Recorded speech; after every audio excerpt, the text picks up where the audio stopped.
На реках и озерах Коми наблюдается щучий бум. Сигналы от рыбаков о небывалой активности главного хищника наших водоемов поступают в эти дни из многих муниципалитетов.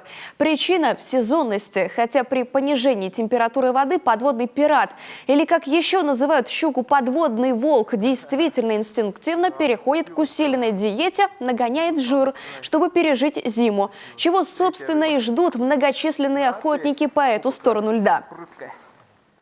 Ну что, ребят, вот про что я вам и говорил, щуки здесь очень много. Вот. Но правда не целый день она клюет. Бывает время, когда активно берет. Сейчас часа 2,5 вообще ни одной поклевки на жерлицу не было. И сразу 2 поклевки, 2 рыбы поймали.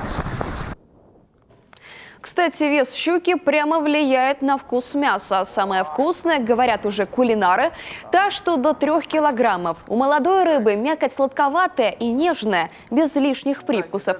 А вот щука в 6 кило будет уже жестковатой. Более 16 кило вовсе непригодной для изысканных блюд. Кстати, самая знаменитая хищница нагуляла 140 килограмм. В длину она была чуть меньше 6 метров.